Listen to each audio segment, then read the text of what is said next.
Olá, pessoal! Como estamos? Tudo bem? Estamos aqui iniciando o nosso 48º episódio do Ciência Deriva Podcast. 48 episódios. Faltam, terminando esse, mais um, chegaremos a 50 episódios, meio século. Um orgulho para a gente.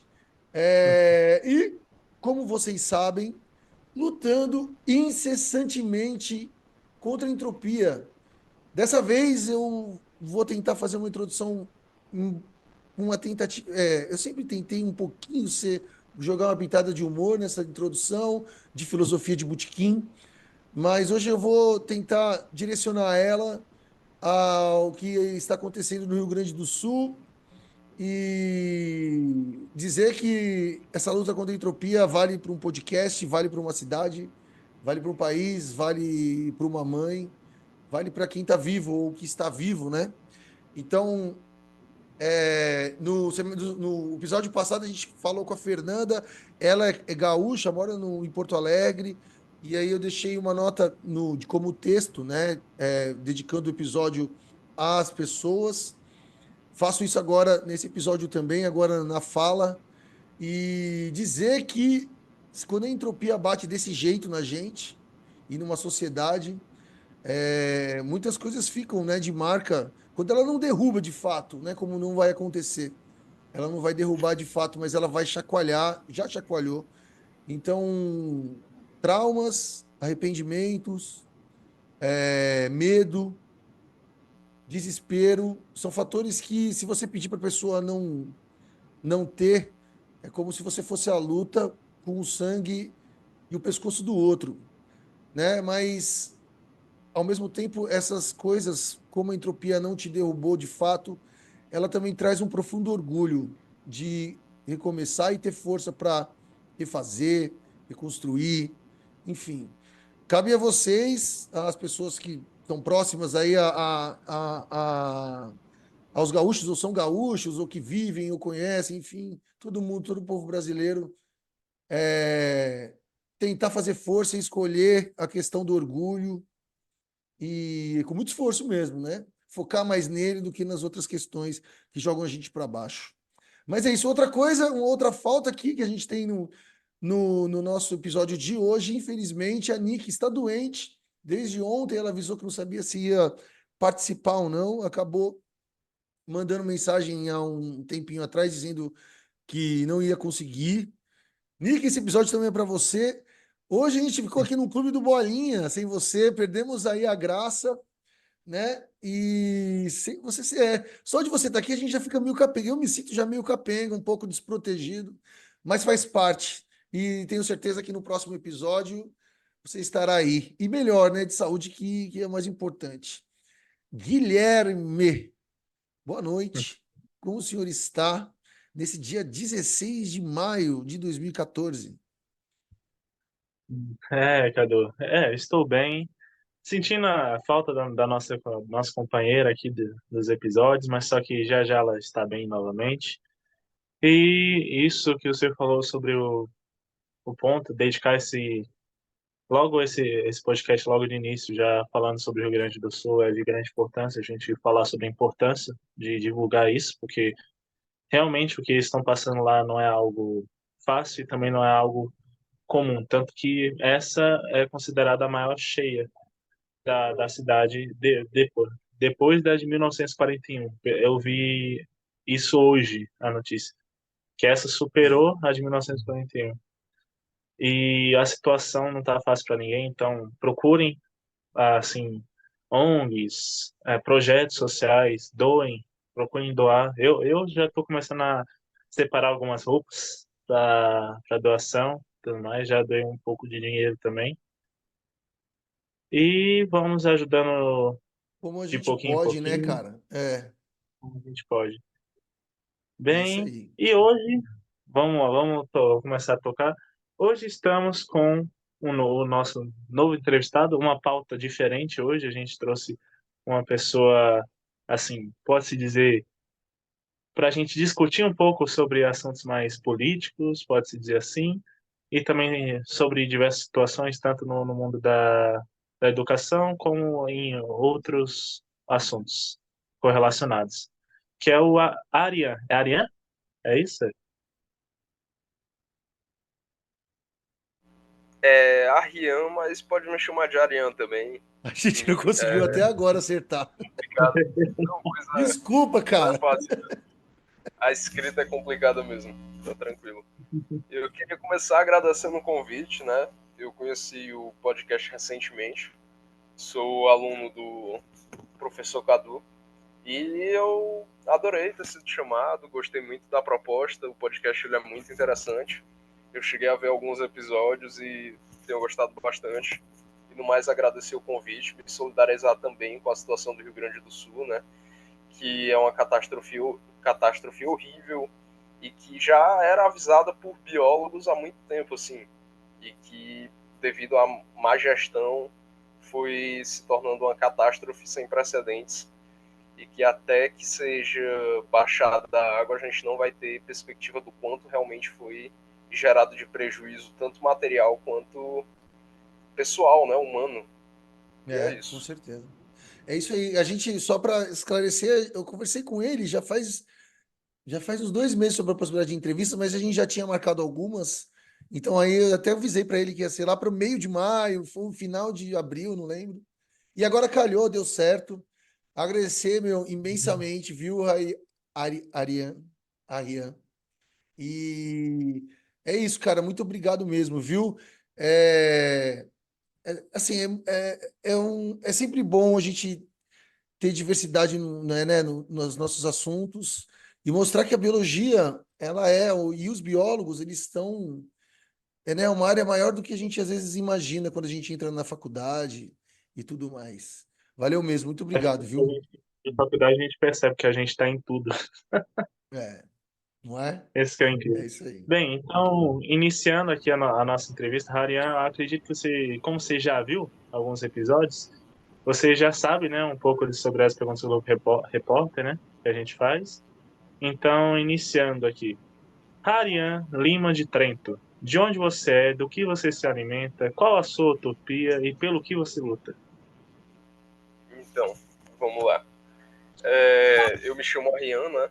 Eu sou representante discente do Departamento de Biologia, sou do Centro Acadêmico de Biologia da UFC, sou também militante do PSOL, militante da Juventude PAGEU, também sou do Diretório Central dos Estudantes, o DC da UFC, e assim, a minha carreira na militância mesmo, ela começou pós-pandemia, né?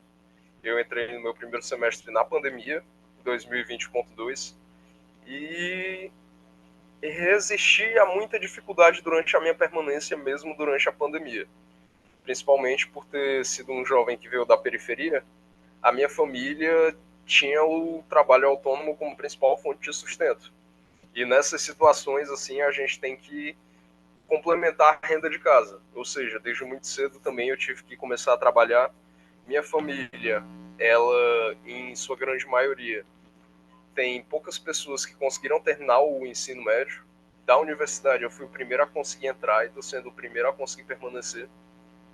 E dentro desse contexto, no início da minha graduação, eu consegui uma bolsa, né, de permanência, alunos de vulnerabilidade socioeconômica.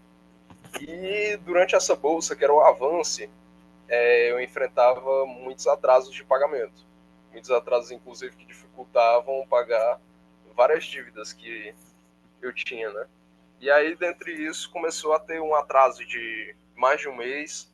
E aí, os estudantes da Bolsa se encontraram, formaram um grupo e se auto-organizaram para poder tentar cobrar a entidade que pagava a Bolsa e conseguir respostas, né? Que E ano aí, esse foi isso? o primeiro movimento social, assim, que eu participei. Foi auto-organizado e a partir da necessidade mesmo, né? Entendi. Mas que ano que foi? Assim, essa bolsa, ela veio pós-pandemia?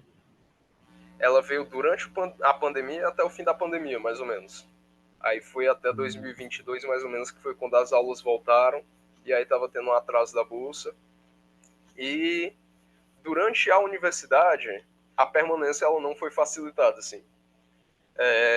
O movimento estudantil, ele é a vertente dos estudantes que luta por mais permanência e por diversas questões problemáticas da universidade em relação aos alunos. Na própria biologia, a gente tem 2 horas de almoço, só que essas 2 horas são para burlar a necessidade de um curso integral ter armários e chuveiro. Ou seja, no nosso departamento a gente não tem armários para a gente passar o dia e deixar material, não tem chuveiro. E teoricamente, para um aluno que mora perto da universidade ou tem carro, 2 horas seriam o suficiente para ir em casa e voltar. O que não é a realidade da maioria, né? A Sim. maioria demora 2 horas para ir, 2 horas para voltar de casa. Então acaba sendo uma permanência bem precarizada no geral. Eu acho que eu posso dizer que eu entrei e permaneci no movimento estudantil por resistência mesmo, pela minha própria permanência, pela de mais pessoas. Porque, assim, a ideia de meritocracia, eu acho que ela já está bem batida e já foi bem contestada em vários âmbitos, né? A gente, simplesmente pelo esforço próprio, não consegue alcançar tudo. O nosso esforço, ele é, assim, válido, mas sem qualquer tipo de assistência, uma pessoa que é condicionada a permanecer numa classe social baixa, onde o Brasil, principalmente, é um país que está chegando em uma divisão e segregação social quase no nível de casta já, a ascensão social se torna muito difícil. Então é necessário lutar por permanência. E a própria ideia de cotas, assim, ela entra nesse sentido, né? Antes da política de cotas, não existia tanta diversidade nas universidades, não existia a entrada de pessoas negras, a entrada de pessoas pobres, e era um ambiente bem mais elitizado. Hoje em dia a gente tem essas pessoas na universidade, conquista inclusive do movimento estudantil depois de muita resistência e muita luta. Hoje em dia a gente tem a entrada dessas pessoas, mas não tem a permanência. Tanto é que a desistência das pessoas que entram por cotas, ela é muito grande porque o curso é integral e as pessoas não conseguem trabalhar, estudar e conciliar essas duas coisas. Eu, no meu primeiro semestre, também presencial, eu cheguei a trabalhar em um zoológico, dei aula de reforço e tentava manter a graduação em tempo integral ao mesmo tempo, assim, o que sugou totalmente a minha Muito, saúde né? mental durante o tempo, né? Nessa época a Energia, bolsa tudo. ainda era nessa época a bolsa ainda era de R$ 400. Hoje em dia está de Sim. 700. Dá para É. se manter melhor se você tiver isenção no restaurante universitário e uma bolsa. Só que o próprio acesso às bolsas continua sendo muito elitizado. Por exemplo, nesse ano de pós-pandemia, em que eu estava trabalhando e estudando, eu também tive que me mudar porque eu morava muito longe e comecei a pagar aluguel próximo à universidade. E aí toda essa dinâmica de me mudar, ter 2 trabalhos e procurar conciliar tudo isso, fez com que naturalmente as minhas notas tivessem tido uma queda. E aí, por conta dessa queda nesse semestre, as cadeiras, por exemplo, que eu fiz nesse semestre, eu já tenho maior dificuldade em conseguir uma monitoria por causa da questão da nota em si. Então não tem a ver Uhum, com é. esforço, não tem a ver com mérito. Tem a ver com a dificuldade social mesmo de se permanecer, sabe? E aí, Sim, se eu for entrar nesse contexto, eu vou me alongar demais, então eu vou devolver a fala agora. sim. Não, ó, eu acho que o Gui fez uma pergunta excelente. E eu vou do começo para chegar nela, na verdade. É uma carona do Gui. Ele perguntou qual é a sua utopia, né? E o que que você luta? Essa é uma excelente pergunta. Talvez demore uns 8 podcasts para você responder. Mas, assim, pensa, você entrou na biologia na pandemia, certo? E, aí, e pelo que eu percebi, a sua interesse por movimento, ou então por luta social, vou chamar assim, não sei se eu estou certo, tá? Você corrige aí. E veio pós a bolsa, que eu cheguei a ver que você ganhou e tal. Esqueci o nome dele, a bolsa chama, você chegou, Avance. deu avance. E a partir dali, né? Então, assim, antes disso, você pensa a biologia, o que que a biologia era para você? O que que você pensava em ser? Porque, assim, eu realmente é engraçado, a gente faz a pergunta de como você entrou na biologia, meio que para começar o episódio, né? Mas assim, para assim, dá a sensação que para você a reviravolta foi muito rápido no que é uma sensação, um preconceito, do que era antes da escolha e quando você teve essa experiência, entendeu? Então, assim, eu queria saber mesmo, porque, e saber por como virou, né? Essa história de como você, por que que você entrou, escolheu a biologia E aí essa mudança de chave, se pode chamar assim. Então, assim, muitas vezes eu tive o que muitos podem chamar até de sorte mesmo, né? Como eu disse, eu venho de uma família em que não se teve muita escolaridade, por diversas questões. Minha família veio do interior do Ceará para poder tentar algum tipo de subsistência aqui. E aí são pessoas que não tiveram tanto acesso à educação e não conseguem, ou foi negado a elas, né, esse acesso, e não tiveram a perspectiva do que é a ascensão social por meio dos estudos. Então, assim, durante muito tempo eu estudava, eu ouvia que o estudo ele era o que ia mudar a minha vida, mas eu não entendia como. Eu sequer entendia de que forma eu conseguia alcançar esse objetivo, porque eu não tinha nenhuma referência e minha família também não tinha nenhuma referência disso. Quando eu entrei na universidade, que foi assim que eu saí do ensino médio, no terceiro ano, nessa época, inclusive, eu trabalhava na Riachuelo. Fazia o terceiro ano e era jovem aprendiz na Riachuelo. E eu consegui passar no Enem, assim. A matéria que eu mais gostava e tinha identificação era a biologia. Eu Você era posso dizer que nerdola? hoje em dia eu me encontrei. Você era nerd de nota? Depende do conceito de nerd, assim. De nota, E tirar 10. eu tirava muitas notas boas, só que também eu não estava numa escola em que tinha Uhum. um grande índice acadêmico, assim, né? A média da minha escola Sim. era 5,5, mas sim, eu tirava notas boas. E o terceiro ano mesmo, por conta do trabalho, eu acabei nem mais indo para a escola do que realmente participando das aulas. E aí, dentro da biologia, eu percebi o mundo que era e todas as possibilidades que tinha. Dentro, além da educação, assim, eu também entrei muito na linha da militância ambiental, né? E aí, tipo assim, dentro da universidade, dentro de todas essas dificuldades, a gente percebe também, a gente tem muito acesso à interdisciplinaridade. E aí eu tive muito acesso à história, né, principalmente, além da biologia em si, que quando eu entrar na questão ambiental eu abordo mais. Mas em relação a toda essa questão de permanência, quando a gente percebe que historicamente o Brasil ele é um país racista, tipo assim, teve a colonização, chegaram os colonizadores aqui, começaram a criar cidades, expandiram e afastaram as pessoas nativas daqui.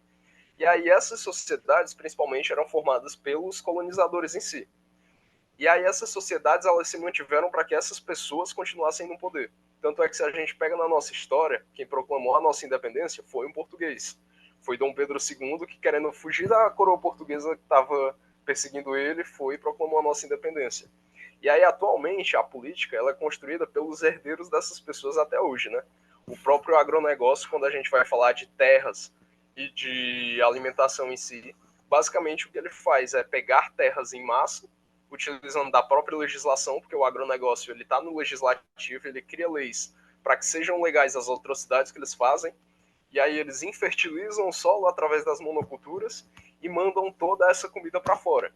O agronegócio ele só compõe 11% da alimentação brasileira. 87% ela vem da agricultura familiar, dos agricultores. Boa parte de Fortaleza vem de Quixadá. Então, assim, todo esse contexto da sociedade em si ter essa segregação, pós-abolição também, as pessoas elas foram criminalizadas, quem tinham escravos, esses ex-escravizados, eles foram abandonados ao léu, assim, foram expulsos dos terrenos em que eles eram escravizados, e aí eles tiveram que fazer o quê? Se aglomerar em torno dessas estruturas que haviam sido feitas pelos colonizadores para ter subsistência. E aí entra o contexto das favelas, que muitas são ocupações em torno de pontos com estruturas, assim. E aí ainda há essa segregação racial, ainda há esse racismo.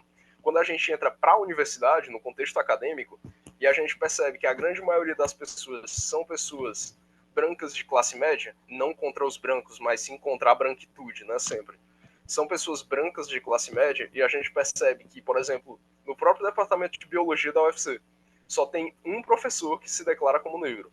A grande maioria são pessoas brancas e sulistas no geral. Ou seja, não há oportunidade para as próprias pessoas do Nordeste, as próprias pessoas racializadas.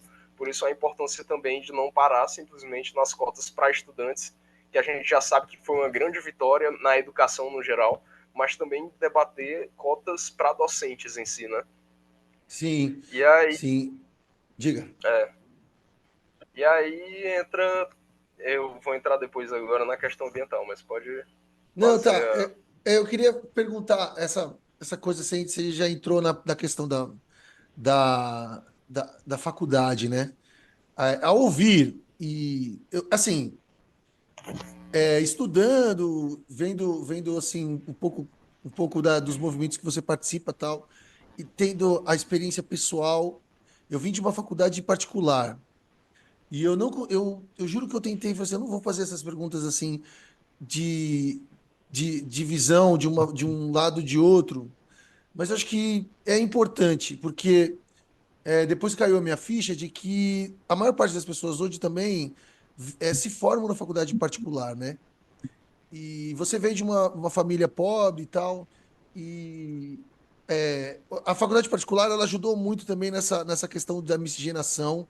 Não, existem o ProUni, né, que veio nos inícios dos anos 2000, o ProUni tem um outro que agora esqueci o nome, mas tem na pública também, tem o SISU, enfim. Teve esses financiamentos, que no fundo foram financiamentos. Eu trabalhei numa faculdade particular.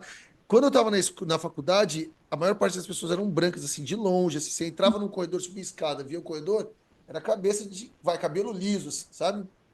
Gente, assim, cara, assim, branca.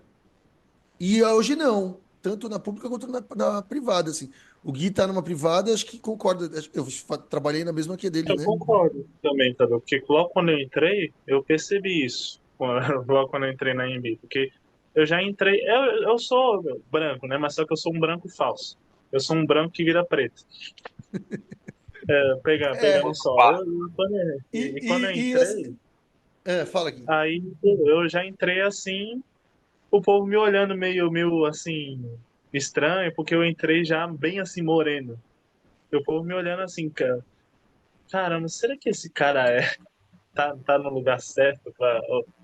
Teve uma vez só, eu nunca contei isso pra ninguém. Teve uma vez que pensaram que eu era funcionário da AMB, Ah, é? Isso é eu um rodando pra racismo pesado, universidade. inclusive. Cara, sinceramente, eu Isso já vai passei por muito. isso umas 5 vezes, sabia? Não só hoje em dia, quando eu era moleque. Já até acostumei. Isso vai muito. Isso é o que a gente chama de racismo estrutural, né? É um racismo que É, está na sociedade, que ninguém percebe, mas que é uma violência contra pessoas sim, racializadas.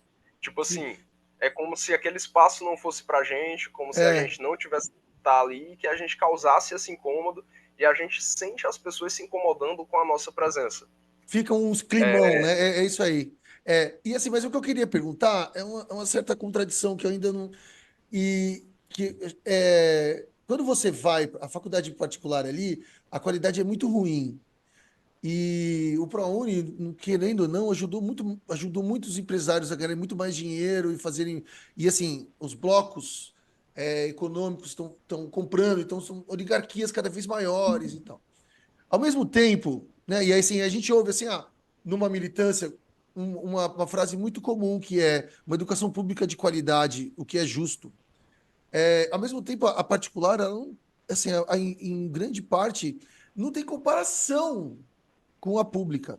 Mas, ao mesmo tempo, se não fosse o ProUni, muita gente com uma educação ruim não teria um diploma e não teria o orgulho que talvez a sua mãe tem de você. E, e vai ter, às vezes a pessoa vai virar advogada, vai virar bióloga, vai, sei lá. E aí, a partir dali, tendo canudo, talvez se abre uma outra oportunidade de mercado. Ah, o Brasil não tem economia. Talvez não tenha, mas talvez isso não significa que essas pessoas não têm que ser formadas, né? Eu queria saber, assim, quando vocês conversam em movimento sobre essa qualidade e essa sua proposta, estou muito em cima da utopia do Guilherme ali ainda. O que vocês querem dizer? Porque, assim, existem contradições que são. Eu não quero te botar em maus lençóis aqui, eu até peço desculpa se eu estiver fazendo isso, mas existem contradições é, que são naturais, entende? Nesse contexto de estudantil. Das realidades. E aí, se está na pública, se pensa no privado e vice-versa. Como que vocês veem isso? Ficou claro a minha pergunta? Não É, sei. ficou. Assim, o ProUni, na verdade, foi algo muito bom para a educação nacional como um todo, assim. Ela deu acesso a muitas pessoas que não tinham acesso à educação, né? quando a gente fala sobre isso e sobre essas lutas, a gente fala mais sobre o comércio da educação. Porque, assim, a educação no Brasil, ela virou um comércio. As leis que são realizadas para a educação, elas também são para escolas particulares, né? Só que tem toda uma estrutura financeira para poder desviar da precarização. As empresas de educação, elas financiam pessoas que legislam para legislar em prol das universidades particulares e aí sucatear as universidades públicas. A ideia principal, principalmente dos empresários e que querem gerar esse mercado da educação, é do monopólio. No final, o capitalismo ele sempre vai pelo monopólio. E aí a ideia Das é grandes. realmente sucatear a Universidade Federal para que a opinião pública caia em cima e seja possível privatizar de forma mais barata. Então, muito dessas questões assim e do própria corrupção dentro da política brasileira, ela se vai nessa iniciativa de precarizar, o que acaba piorando a qualidade de ensino do país como um todo. O que a gente mais defende é que a educação pública ela chegue a todo mundo que precisa, que seja realmente para todos e de forma utópica, assim, o ideal seria até mesmo a abolição do próprio vestibular, né? Onde muitas universidades, inclusive, já chegaram até a abolir o vestibular, sim, em diferentes países. Não no Brasil, mas em outros países, sim. Para realmente dar o direito à educação, né? Porque a Mas educação aí ela é um direito que é muito teria negado uma a muitas seleção pessoas. nisso ou não? Desculpa interromper. Então, o ideal mesmo é que não houvesse seleção e que desse para abarcar todo mundo que realmente quer estudar, Nem sabe? mesmo o Enem, E assim, aí vocês sempre tem uma acreditam que nem mesmo o estruturação. Enem? É porque quando a gente fala de abolição de vestibular, a gente está falando de educação de qualidade em diversos âmbitos da educação no geral. E aí a gente tem que falar também da educação estadual, da educação municipal, da educação a nível médio, da educação a nível fundamental, e elevar o nível da educação e para que a gente forme principalmente pessoas que pensem a sociedade como um todo, né? Porque principalmente tem crescido muito o movimento VAT, que é o Vida para Além do Trabalho, que prega o fim da escala 6 por 1. A escala 6 por 1 é um exemplo de uma escala exploratória que faz com que as pessoas não tenham tempo sequer para pensar a sociedade que vivem. E isso acaba dando margem para muitas fake news que têm se propagado dentro do país como um todo, né? E aí, indo Sim. nessa linha, assim, da educação, ela ter acesso e ser gratuita a todas e ser de qualidade. O Estado, É, ele tem capacidade para isso. Então, o que a gente cobra é um plano que vise essas questões e que seja implementado de forma eficaz. você pode dar um A gente exemplo do que seria essa qualidade que vocês é defendem? Que eu acho que literalmente a palavra é justa, entendeu? Ela é justa. é literalmente ter suporte para tudo. Assim, a gente vive uma situação agora na UFC em que a gente não tem material de insumo para aulas práticas. O laboratório de microbiologia, por exemplo, ele está totalmente contaminado, o que inviabiliza aulas de microbiologia onde você tem que isolar bactérias e, enfim, diversos organismos. E aí, a gente está tendo educação de qualidade? Não, porque a gente não está tendo o mínimo de subsistência para poder ter a realização dessas aulas. Então, é Entendi. ter a capacidade de realizar essas aulas, ter profissionais que consigam atender a expectativa, sendo que a qualidade dos profissionais do Brasil é muito boa, a gente só não tem oportunidade para isso. A gente viu agora, né, o governo Lula tentando trazer profissionais que saíram do Brasil, colocando bolsas que são maiores até dos que permaneceram, o que causou muita indignação, e a gente que permaneceu, e a gente que ficou aqui e quis ser cientista nesse país. O que você vai dar para a gente? Porque você está dando uma bolsa maior para quem foi conseguir outra oportunidade no exterior. Né? Então é a Sim. questão de evitar, inclusive, o complexo de vira-lata que acredita que a gente não tem condições ou que a gente não tem capacidade de acompanhar os debates e a ciência a nível mundial, né? Sim, E ir entendi. contra essa ideia. Entendi. Quer falar, Gui? Não, eu ia falar que isso daí realmente. Eu tava vendo isso muito quando eu tava na iniciação, principalmente quando eu tava na iniciação, que via muito isso de que a gente acaba falando assim na base de pesquisadores, né? A gente acaba muitas vezes perdendo as instituições assim de pesquisa brasileira, principalmente, acabam muito perdendo pessoas que seriam muito boas, ótimos profissionais e acabam perdendo para o exterior, sendo muitas vezes essa pessoa acaba indo para lá para ter maior reconhecimento ou ter uma condição melhor. Porque no Instituto Biológico, pelo menos quando eu estava lá, tinha um doutorando assim lá que ele era demais, assim. Eu tava trabalhando e tudo mais até que ele teve uma complicação com a bolsa dele da FAPESP, acredito. E ele não tava conseguindo, ele finalizou o projeto e ele não recebeu tipo, acho que 4 meses de bolsa, foi 3 Ô, pela louco. FAPESP que não conseguiu resolver. E quando ele terminou o doutorado dele, ele recebeu uma oportunidade de trabalhar em uma instituição da Europa, de pesquisa ainda. Aí ele foi embora. Aí eu fiquei pensando, caramba, velho, por conta de um problema desse, assim, acabam perdendo um puta de um profissional, assim, pro Brasil e foi para fora. Não querendo dizer que é ruim ir para fora, mas só que é muito bom. É, assim, pessoal, mas só que para o país, isso é ruim. Sim, com É a certeza. valorização dos profissionais daqui, né? A gente cria diversos profissionais muito bem qualificados e a gente não dá oportunidades deles permanecerem. E aí a própria ciência, a contexto internacional, ela está em crise, né? Quando a gente pensa principalmente pelo a ideia do capitalismo, o capitalismo ele tem empregado a produção desenfreada acima de qualquer coisa. Hoje em dia, no próprio Brasil, a gente só é reconhecido se produz bastante. Essa ideia de produção, que vem sim de um método capitalista, ela não foi sempre empregada na ciência. Mendel ele demorou 10 anos para criar a ideia para formular a teoria genética dele.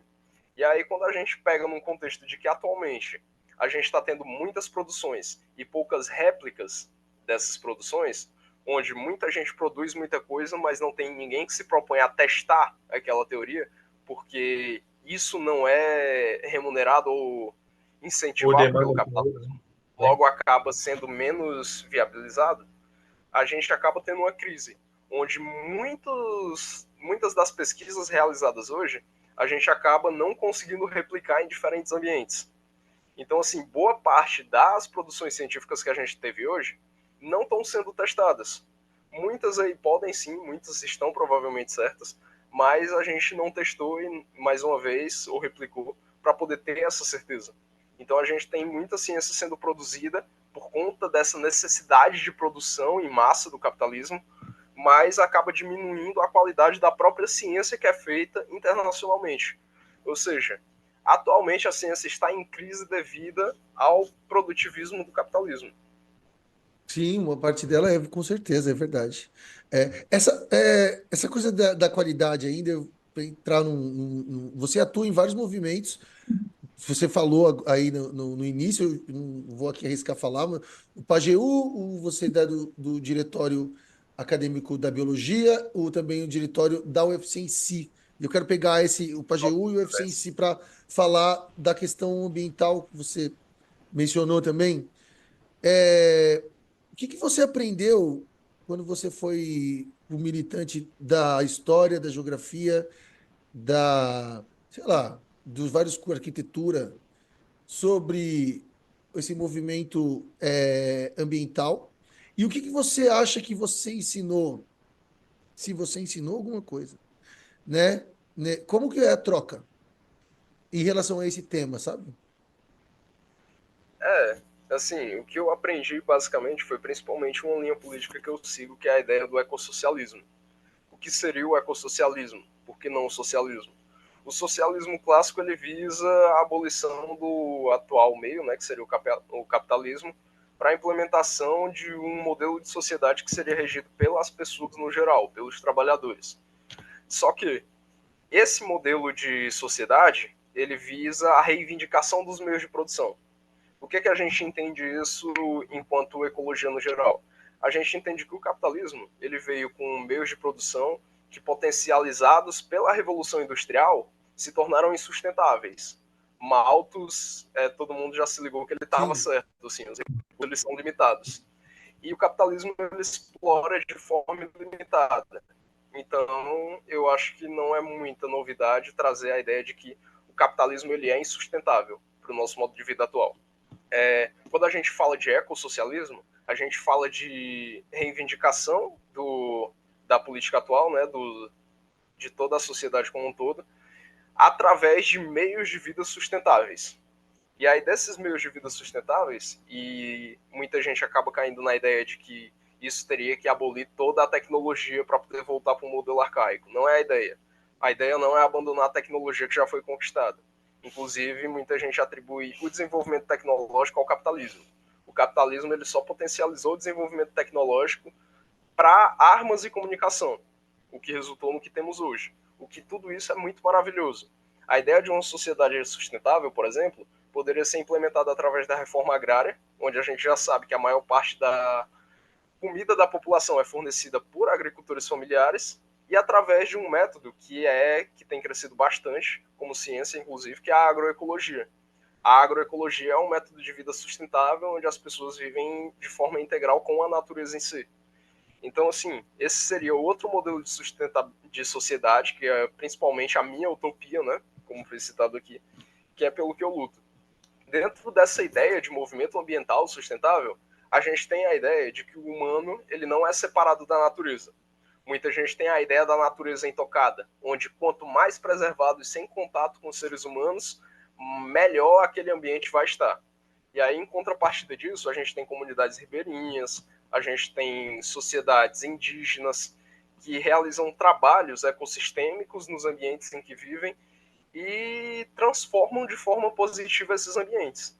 Então, a ideia realmente não seria a segregação do homem, né, em sua total linha do antropocentrismo, onde o humano é segregado da natureza, e essa integração entre homem e natureza.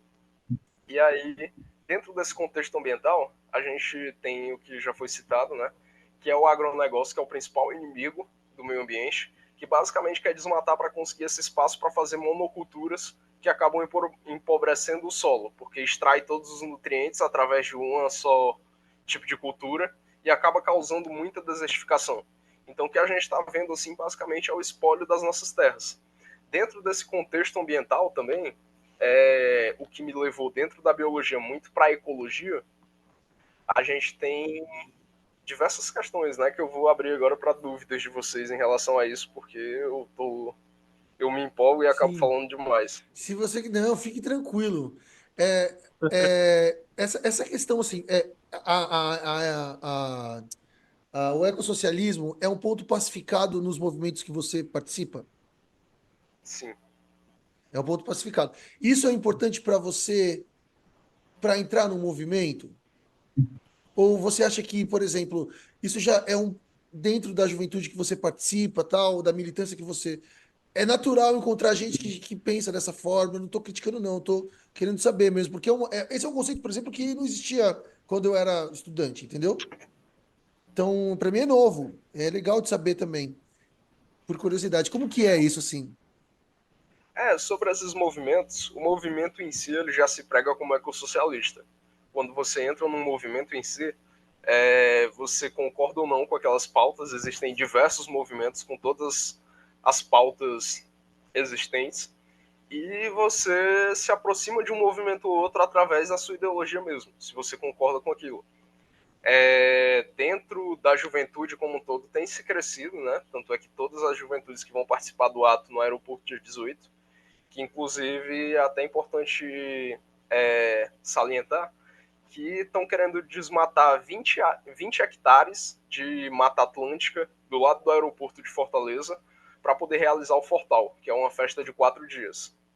Né? Isso tudo pela empresa Fraport, que quer inclusive, tendo planos futuros, lotear aquele espaço.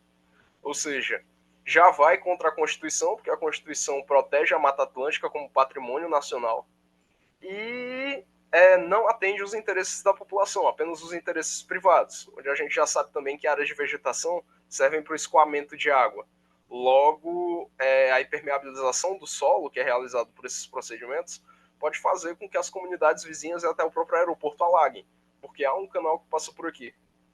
Sim. Então, assim, dentro dos movimentos no geral, muitos não seguem o ecossocialismo, muitos têm começado a seguir, mas, no geral, são pessoas que se organizam dentro de uma linha política para lutar por uma causa. A gente se organiza principalmente da forma burocrática, porque a curto prazo, principalmente, é como a gente consegue impedir essas barbaridades. E aí, quando a gente convoca atos, movimentações, é para poder, geralmente, dentro do parlamento, do Senado, dentro dessas instâncias, a gente fazer movimentação e mobilização popular para fazer pressão nessas votações e conseguir reivindicar essas coisas. Então não são movimentos que só vão para a rua para poder fazer barulho ou coisa do tipo.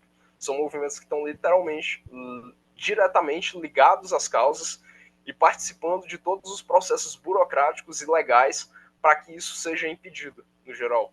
Então, no Sim. geral, assim, quando as pessoas se interessam por essas pautas, se elas quiserem buscar essas questões, é muito importante, principalmente, ter em mente em quem se vai votar, porque atualmente, aqui em Fortaleza, a gente tem uma Câmara dos Vereadores que é principalmente direitista. E a gente tem uma figura pública que é o Gabriel Biologia, né, Gabriel Aguiar, que tem atuado como oposição e como ambientalista dentro da vereança. Ele atualmente é vereador de Fortaleza. E aí é Entendi. por ele, principalmente, que a gente consegue as informações do que está sendo, do que está ocorrendo em Fortaleza em relação à causa ambiental, porque tudo isso passa pelo Estado, assim. E aí, tendo acesso diretamente e rápido a essas questões, ele faz a denúncia, o que facilita a mobilização dessas entidades organizadas no geral. E aí ele mesmo também já tem atuado na questão de fazer a luta burocrática, né? Então é muito Sim, sim, que é importante, importante. principalmente, a gente ter o voto em mente nessas horas. Inclusive, tem eleições esse ano. Sim, exatamente. Ainda sobre isso, se aí que se você quiser me cortar e tal, vocês vocês estão propondo, né, mostrando que o sistema econômico no capitalismo, né, ele é insustentável, ele tá. E assim, dá para ver a tragédia do Rio Grande do Sul. Aconteceu 80 anos atrás, mas é provavelmente que não vai demorar mais de 80 anos, né? A questão é essa, para acontecer outra. E um dia pode acontecer aqui em São Paulo. Eu estou em São Paulo hoje, pode acontecer em São Paulo, no Ceará, no Sergipe, Tocantins, enfim. Né? Aconteceu uma. Eu estava vendo que o furacão Katrina aconteceu em em Nova Orleans. Depois que aconteceu, 20% da população se mudou de lá. Olha só que louco. Né? Isso aí talvez aconteça alguma coisa, uma migração também no Rio Grande do Sul, porque, né, pensa, o estrago que deve ter sido. Mas assim, ao mesmo tempo, cara, como que o para aquela sociedade se recompor, ela vai ter que ter empréstimo que venha do governo subsidiado, que para um aluno se formar, muitas vezes, ele também usou o ProUni, que é um empréstimo. E muitas vezes isso é feito ou pelo Estado ou pela iniciativa privada.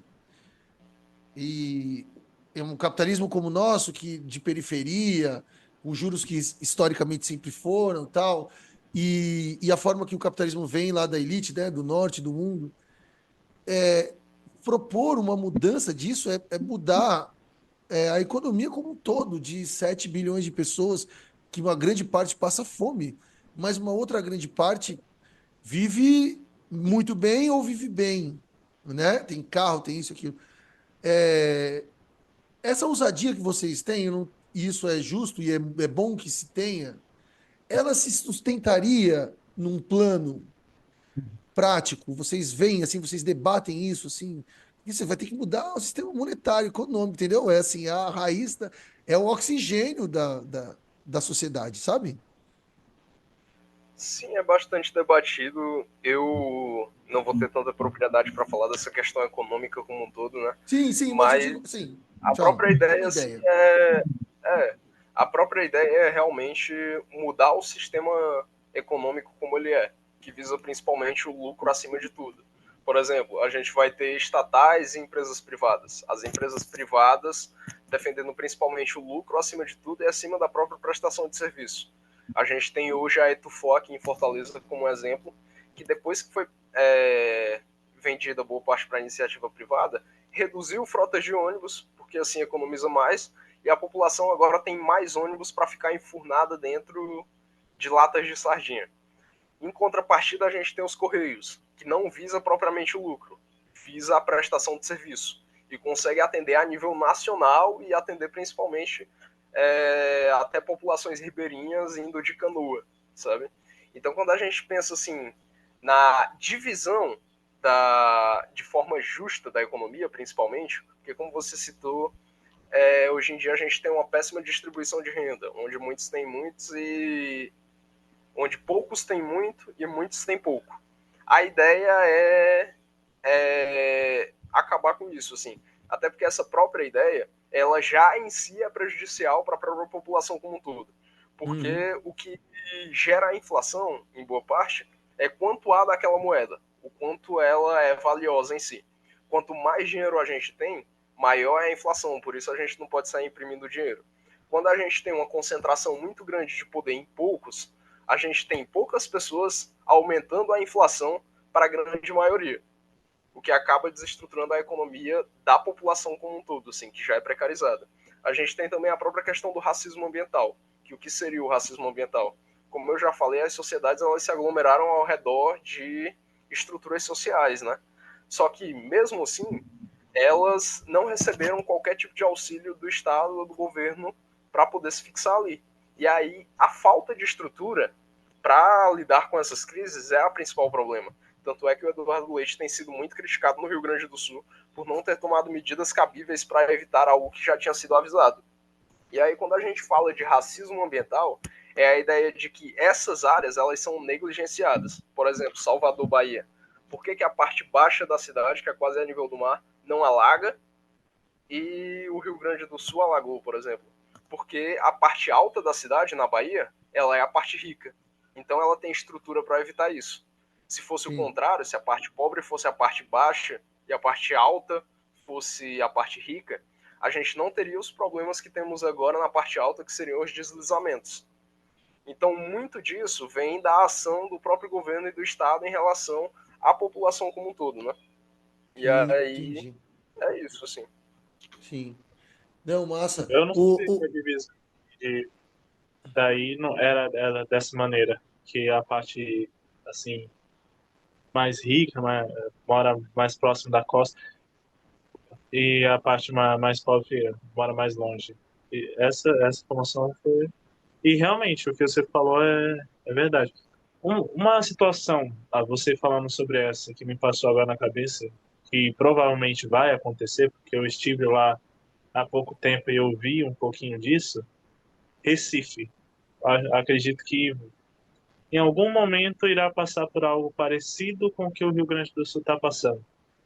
Exatamente por falta de planejamento e também pela cidade ser totalmente cortada por vários rios e dá para perceber muito bem que não vai durar muito tempo. Até só com a maré alta, a maré baixa, você já percebe isso que se passando pelas ruas, pelas avenidas que cruzam próximo desses rios, a água já está quase chegando na estrada.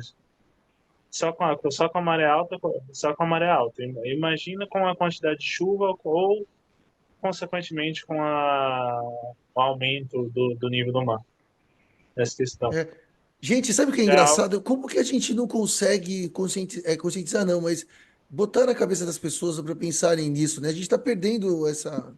Eu também gosto de pensar sobre isso, falar sobre isso. Pô, a gente está num sistema que assim, ele está colapsando, não sei se colapsando exatamente, mas ele está gerando problemas enormes, entendeu? Inclusive para os ricos, né? Né? Coisa louca, né? A gente vive atualmente uma crise do capitalismo, sim, né? Tanto é que, se a gente pensa na maior representatividade do capitalismo, que são os Estados Unidos, e a gente pensa na contraposição, que é a China e a Rússia em si, a gente vê que tem crescido a esquerda como nação em si, né? como um movimento internacional, e os Estados Unidos têm perdido o poder hegemônico, né, que regia mundialmente todo mundo, assim, pode-se dizer. E assim, como tu disse, a questão de Recife, são coisas que as pessoas percebem, são coisas que são avisadas, as pessoas responsáveis por lidar com isso, elas sabem. A questão simplesmente é que não é lucrativo você desviar dinheiro ou destinar dinheiro para salvar a vida de pobre. Então, basicamente, não é do interesse deles.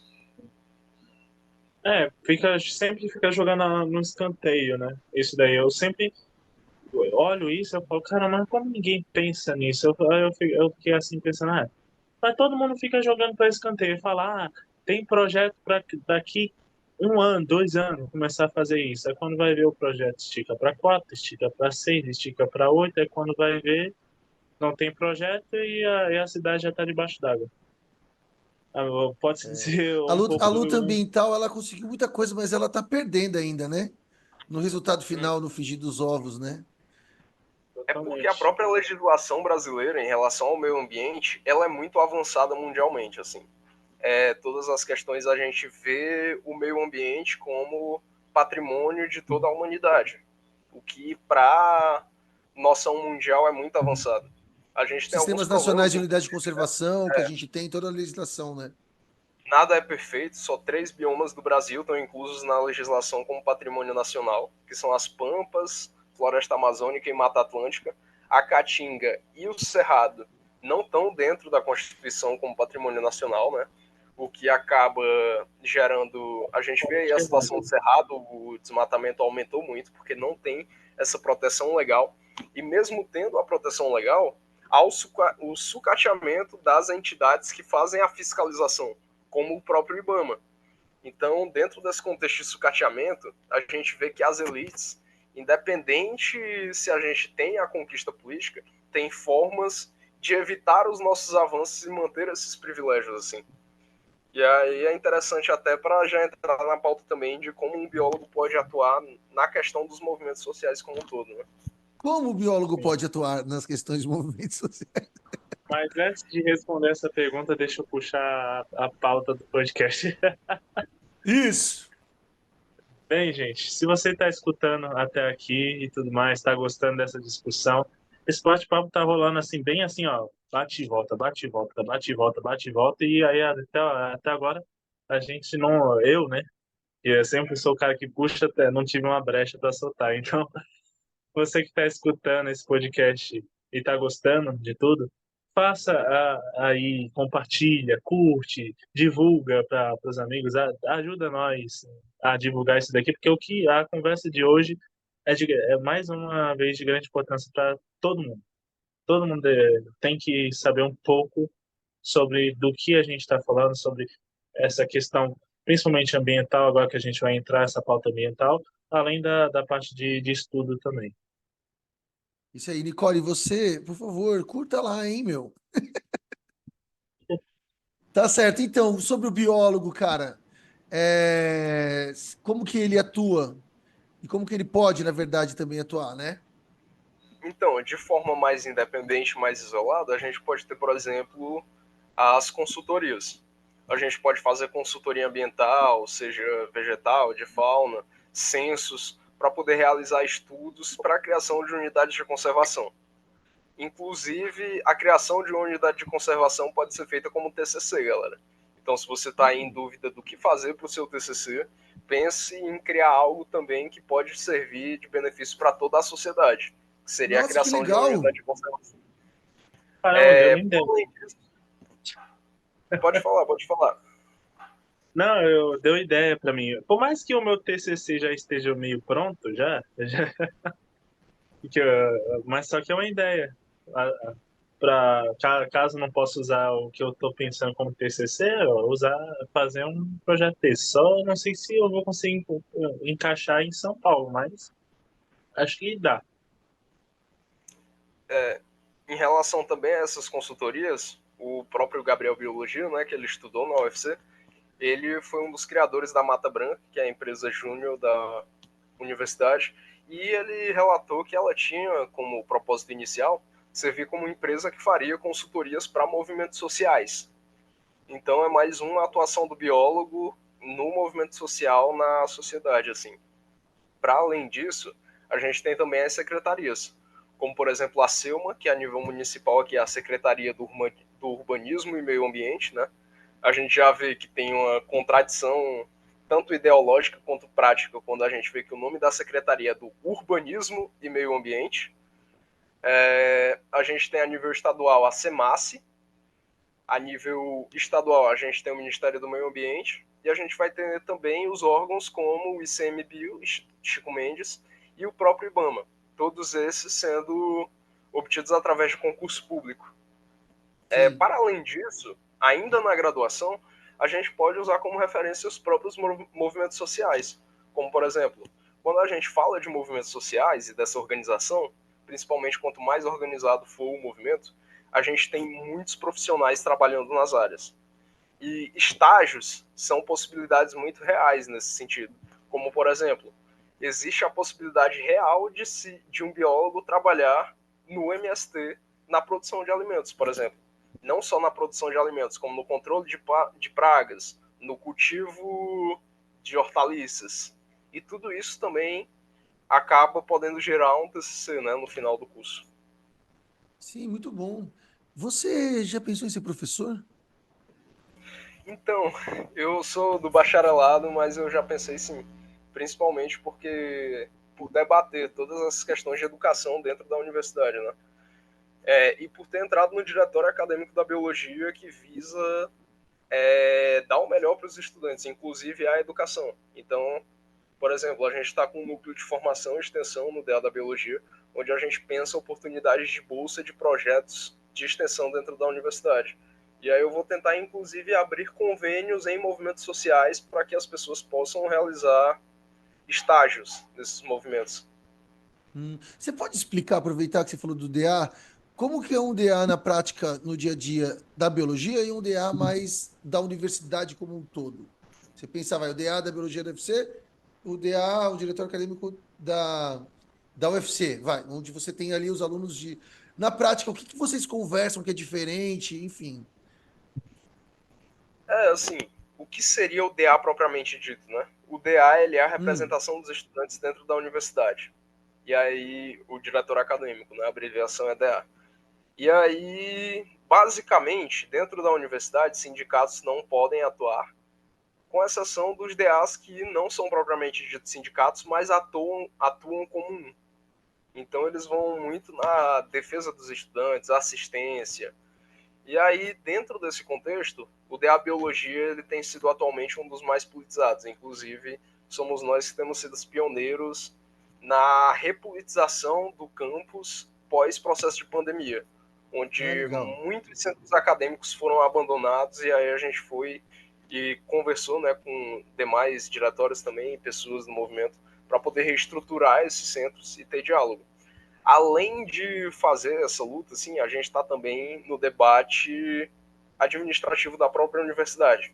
A gente tem debate com a coordenação, tendo representante de coordenação, a gente tem debate com o departamento em si, a gente tem Tudo isso da debate com o biologia, né? centro de ciências, tudo isso da biologia. Com o centro de ciências, tendo também a Fernanda, né, como representante do centro de ciências. E a gente está direto nas reuniões, debatendo as pautas, trazendo exigências dos estudantes para as reuniões docentes. Além disso, a gente promove também o bem-estar dos estudantes dentro do curso. Então, a gente tem kit de primeiros socorros, onde a gente fornece, para além do básico, que seriam band-aids de pirona, preservativos. A gente também tem esparadrapo, soro fisiológico, né?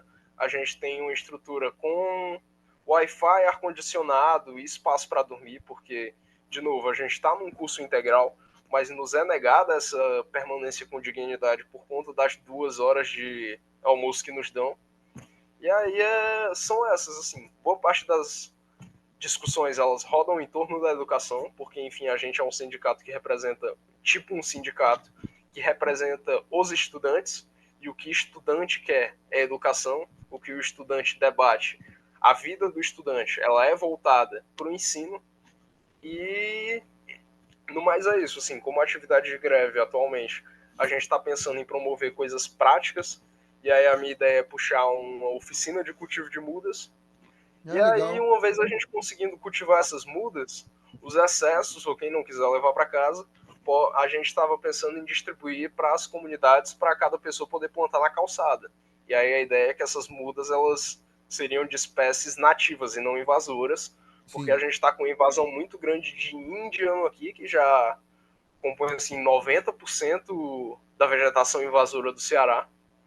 E a gente fazer esse trabalho de doar mudas para a comunidade, para as pessoas plantarem na calçada, além de ser uma arborização para a cidade, ainda é uma forma de educação ambiental, onde a gente propaga informações de plantas que são boas e que promovem serviços ecossistêmicos, né? Então, assim, sim, muito gira também, principalmente por ser da biologia, em relação à educação ambiental. sim. E aí, assim, se você pudesse comparar um pouquinho para dar uma diferença do que é a sua experiência no diretório, ou quando você está lá junto com o pessoal da universidade mesmo, com os alunos de outros cursos e tal. Para quem quiser, às É, vezes se interessa e quer saber, sabe? a gente tem uma redução em relação a essas pautas e a esses debates em cursos de, por exemplo, do Centro de Tecnologia. O Centro de Tecnologia, que tem muita matemática, engenharias, enfim, acabam secundarizando um pouco essas pautas. E aí esses DAs, que não tem muito esse debate também, a gente percebe que eles cuidam mais da parte administrativa como um todo. Então eles Entendi. basicamente servem para receber demandas estudantis, para entrega de carteirinhas como um todo e para reivindicar algo que esteja faltando no bloco e que os estudantes peçam, assim. Não tem muito essa Entendi. questão de tentar novos espaços, ambientes ou coisas que promovam o bem-estar e a permanência dos estudantes como um todo, né? Porque, como a gente já debateu aqui, a gente tem a questão de estar aqui, mas é como se boa parte das pessoas que estão aqui nos vissem como alguém que não deveria estar ali. A gente que relatou ser racializado e sofrer essas questões raciais, né, de visões preconceituosas ou de não estar na universidade, a gente acaba se sentindo em um espaço que não é pra gente. Então, muito da atuação do nosso DA, ele vai também na questão de tornar os espaços para todo mundo, Sim. de tornar popular de fato, de ser também para aquela pessoa esse espaço. E vem muito também da luta de deselitizar esses espaços, né? E aí a É gente bem pode difícil. fazer de diversas formas, como promovendo cultura. Por exemplo, batalhas de rima.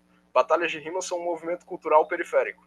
Então, a gente trazer esses movimentos para cá, a gente traz uma identificação com a periferia.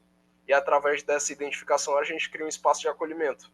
Que não existe um Sim. espaço tão elitizado se não for por essas iniciativas, né? Não, muito bom. É, gente, ó, falando, puxando essa ideia da batalha de rimas, deu uma hora.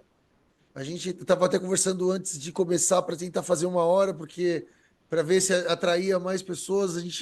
Então eu já vou tentar pegar esse gancho de batalha de rimas e ir para nossa dica cultural. Então, toca a vinheta que não tem. Tocou. Então, vamos lá. Guilherme, eu vou começar, certo? Posso? Posso? Já estou falando que eu vou começar, eu vou falar pode é difícil, né? É fora. Então, eu vou começar, depois vai você, e aí depois vai a Rian. Beleza? Beleza. Então, eu fiquei várias dúvidas, mas eu vou indicar um filme. Assim, eu fiquei na dúvida até se eu já indiquei, mas enfim. Chamado. Eu comprei ele, assim, eu tenho ele para assistir, vira e mexe, eu assisto. Chama Rasga Coração, é um filme de brasileiro. O diretor chama-se Celso Furtado, um diretor relativamente famoso, já trabalhou para a Globo várias coisas. Fez um filme também muito legal chamado. É velho já, para quem acha que tem 20 anos, que chama O Homem que Copiava. A história é ótima. Mas, enfim, ele conta a história de um pai e ele era envolvido na época da ditadura em movimentos sociais e ele lutava contra a ditadura. E aí passa assim. E aí ele tem um filho atual, né, no Rio de Janeiro atual. É um cara que é funcionário público, bem de vida, assim, não é milionário, mas é uma classe média em Copacabana, entendeu? Não vive apertado, sabe o que eu quero dizer isso? E aí o filho também é um cara ligado ao movimento social, só que ele tá em 2000 e taranã, né? 2000 e agora. Então, assim, são pautas e, por exemplo, a causa identitária, que a gente nem falou aqui, que eu queria perguntar, mas não deu tempo. É uma coisa muito forte da pessoa, né? Eu lembro de uma cena que ele fala, é revolução de tudo, né? Não sei o que lá e tal. E então é um filme que fala de gerações e de movimentos no tempo, assim. Ambos são de esquerda no filme lá, as duas, o pai e o filho. Há uma luta hoje na direita e também na extrema direita também, né? Mas enfim, chama-se Rasga Coração o filme, já falei demais. Guilherme, quiser mandar a Bem, sua aí. eu vou falar a minha dica cultural é mais assim sobre conservação ambiental e essa parte de educação ambiental.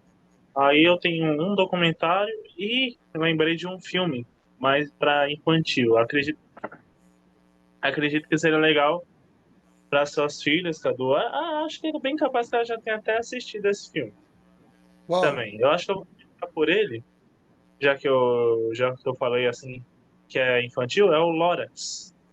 E a Lorax trúfula com X? isso, É que eu tô escrevendo aqui que eu já não esqueço, entendeu? Lorax, Lorax. filme. E Não, é um acho que filme, aqui nunca rolou. é um filme que fala, é uma animação. O principal ponto que fala nele é sobre desmatamento. Aí é um cara que ele corta várias árvores, assim, que são essas trúfulas, que são uma espécie rara, pode-se dizer assim. Passa a ser rara, né, depois de um tempo, porque era muito abundante antes. Aí ele vai e corta uma dessas árvores para tirar como fosse a folha dela, que é sedosa, para fazer um cachecol e tudo mais. Para fazer o produto dele, para vender. Aí de dentro dessa árvore sai um espírito protetor da floresta que é o Lorax, Sim, que começa a, a dar sermão nele do porquê que ele cortou a árvore. Aí todos os bichos da floresta faz tipo um funeral para a única árvore que foi cortada e tudo mais. Ele fica caçoando o cara porque ninguém quis comprar o produto dele. Aí depois uma pessoa fica interessada no produto e ele tinha prometido pro espírito que nunca mais ia cortar nenhuma árvore. Aí é. quando começou a ter gente para comprar o produto dele, ele falou, puta, eu vou ter que fazer agora, mas só como que eu não vou fazer sem cortar nenhuma árvore? Aí ele tentou de várias maneiras, mas só que até que ele foi incentivado por outras pessoas da família a cortar as árvores e daí por diante, aí depois passa pro futuro Sim. dele, que é tudo. É um Eu filme assisti interessante. esse filme, Gui. Agora eu coloquei, Assistir. joguei no Google. Ele tem um bigodão amarelo, assim, parece o bigode do Leôncio, não é? Isso. É, É esse é mesmo. bem do que a gente conversou aqui. É a lógica da produção e, né, dessa questão de você querer produzir e o acúmulo, né? Que lá no final vira ganância, né? Que no fundo o Sim. problema muito esse sentimento de ganância que toma conta mesmo, né, da produção. E o Eu tô ponto, acho que ligado. desse filme é a questão de vender oxigênio. E isso daí foi a mais que tem. Sim. Mas já trocando pro outro, né? O documentário que eu tenho assim para indicar se chama A Ah, Última Floresta. Ele lançou em 2021 e ele tem assim, ele aborda mais sobre a vida do povo Yanomami na, na Amazônia. E fala é a sobre última floresta, Gui, desculpa. a última floresta. Tá. Ele lançou, se eu não me engano, acho que 2021, 2022, é bem recente até. E esse documentário ele destaca muito, assim, a invasão de garimpeiros no território dos Yanomami, que resulta em desmatamento, conflito, e mostra sobre a importância de proteger as florestas e respeitar também os direitos das comunidades indígenas. Então é É, outro bem. é um problemaço esse É, aí, né? a minha indicação cultural, ela vai muito nesse sentido também do Lorax. Inclusive, eu tinha até pensado nele também, como uma das indicações. É uma ideia assim de ter algo menos culto e mais descontraído para a gente tentar olhar por uma nova perspectiva através do que a gente debateu aqui nesse podcast, né? E aí eu também tinha pensado no Lorax e no Wall-E, que também é um futuro distópico, onde tudo foi extremamente consumido, e aí a humanidade viu como uma saída melhor, ao invés de salvar esse planeta aqui que já tem vida, que já é estruturado, e colonizar outras coisas no espaço. E aí abandonou esse planeta. E é Olha. essa, assim, a dica cultural. Você sabe em Wall-E. que plataforma passa? É um filme bem antigo já. O Oli eu acho que é de 2006, 2008, eu acho. O Wald, como que você sabe como escreve? Só para eu já deixar aqui. Wally. Wally. E o mais interessante desse filme é que, querendo ou não, ele tem um pouco de. Tá encaixando um pouco com hoje em dia, porque tem o tal do Elon Musk, né, que quer colonizar Marte. Não sei pra quê. Pois é. Pra ele é mais É, fácil criar Marte do que salvar a que tem aqui. Então. Esse cara aí eu achei, porra. Todo mundo fala, nossa, que incrível colonizar Marte. Eu falo, nossa, gente. Salva aqui cara, ele primeiro. representa ele é um representante do sistema econômico, o sucesso né? Sistema econômico. Então as pessoas admiram ele mesmo, muita gente mesmo, né? Queria ser ele, enfim, É. né? Assim, é, a esquerda ela tem essa utopia da justiça, pelo menos eu acho isso, né? Da igualdade. O 100% da justiça é utópico, né? Mas corremos atrás da utopia, assim como lutamos incessantemente contra a entropia. Tem que ir, né? Fazer o quê? Né? A gente tem que lutar, cada um dentro da sua realidade, possibilidade e força, né? Não, é isso aí. Então, muito bom, cara. Já temos as nossas 3 dicas. Para ir para os finalmente, e hoje a Nick não está, então eu vou fazer as 2 últimas perguntas do podcast. Antes disso, aí você daqui 5 anos se vê pedindo voto e sendo Eu já político? me vejo esse ano. Esse ano já? É Já me mesmo? vejo esse ano. É.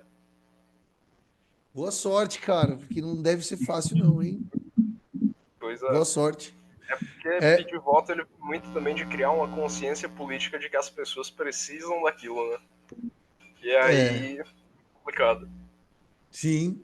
Né? Se você passar confiança de que aquele voto você vai cumprir, honrar, né? Tudo isso por trás. E tem a estrutura de você ir atrás, né? Para pedir, enfim. Tudo isso não deve ser difícil, não Não, deve ser fácil, não.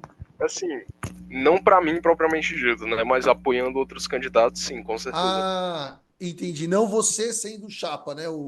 A pessoa, né? Eu me vejo mais como sindicalista mesmo no futuro e participando de movimentos sociais no geral, principalmente ambientalistas e antirracistas, né? Entendi. Tá no seu, tá correndo no seu sangue mesmo, assim. Conversando com você aqui ou fora, isso é bem genuíno e bem transparente. O que é bom, porque acho que passa confiança. Assim, sabe, a pessoa pode concordar ou não, não importa nesse sentido, e sim, sabendo que a pessoa está integramente ali preocupada, né, com essas questões e lutando por essas questões, né? Esse é o mais importante que a sociedade precisa. E querendo ou não, é importante todo mundo, todo estudante pensar nessas questões, porque uma universidade de qualidade passa por isso, né?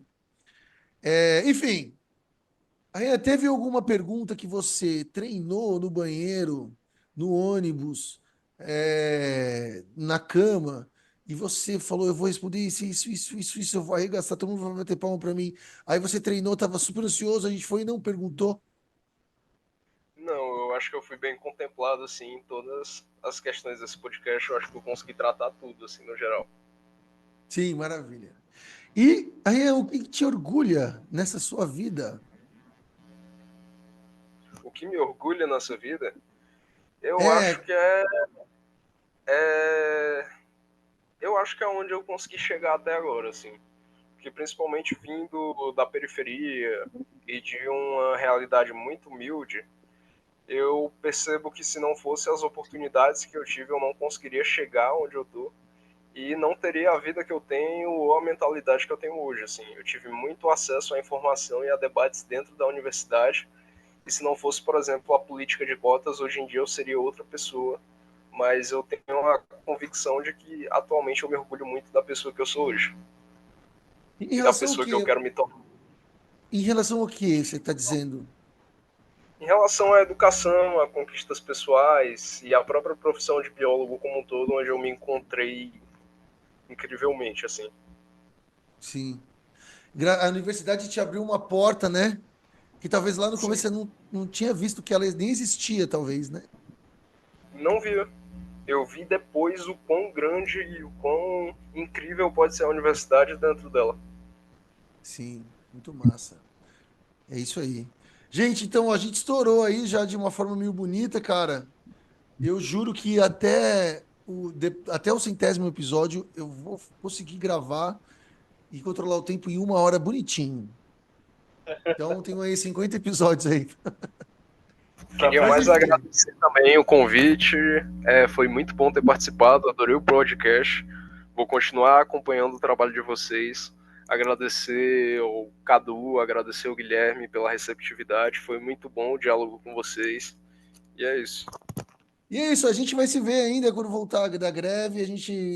Críticas e sugestões, sempre estaremos aqui abertos a ouvi-las. É, Guilherme, muitíssimo obrigado, meu querido. De novo. não, eu tenho a agradecer muito por participar, né? A cada entrevista eu fico chocado, assim, com o tanto de pessoas e assuntos diferentes que eu acabo debatendo, e isso acaba acrescentando cada vez mais no meu currículo, principalmente para saber qual caminho tocar e tudo mais, já ter uma linha. E ter uma conversa dessa, ah, principalmente sobre ainda a proteção ambiental e tudo mais, que é uma das áreas que eu quero seguir, que eu quero trabalhar com consultoria nesse caso, é incrível, assim, poder, estando dentro dessa área, poder ajudar e, assim, na conservação. E isso é pode-se dizer, uma das minhas metas, de quando me formar, eu queria, assim, ajudar de alguma maneira a conservar um pouco da nossa vegetação, um pouco da nossa mata, um pouco da nossa biodiversidade. Sim. E De uma saiba que certa forma, você não todo. está sozinho. Saiba que você não está sozinho. Muita gente também pensa assim. E muita gente também quer proteger a natureza enquanto biólogo, enquanto diversas profissões, Entusiasta, enquanto né? jurista, enquanto entusiasta, enquanto jornalista. Muitas pessoas se encontram nessas causas e trabalham juntas, assim. Então, sozinho, na conservação, você não vai estar. É. E querendo ou não, Gui, aqui a gente, ao publicar as coisas, a gente está fazendo isso. Todo mundo aqui é um militante, de uma certa forma. Talvez assim, não Verdade. como o Ryan, entende? Né? A gente não coloca assim tanta força nisso, mas a gente também é assim, né? E se Está de inspirar nele é bom também.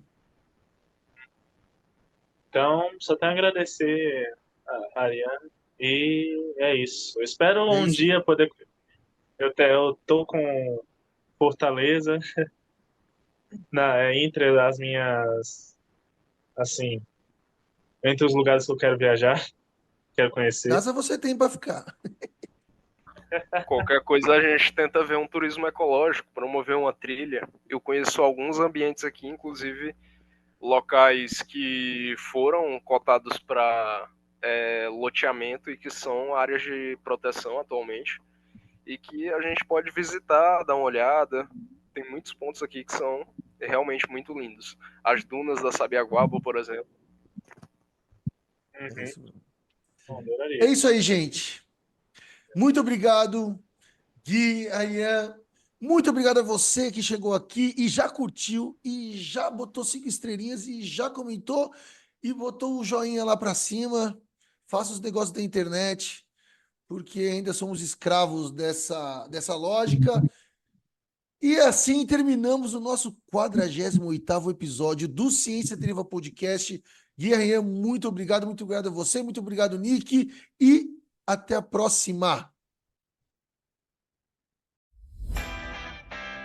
Este foi o podcast Ciência Deriva, uma produção de Aline Gomes, Bianca Castro, Bruno Nascimento, Ellen Guerra, Guilherme Cavalcante, Jaqueline Bernardes, Cadu Tolucci, Luana Mateus, Lorena Chaves, Maiara Maia, Natália Martins, Natália Raíssa e Nicole Laurindo. O Ciência Deriva é vinculado à Universidade Anhembi Morumbi, à Unesp e à Universidade Federal do Ceará. Muito obrigado e até a próxima!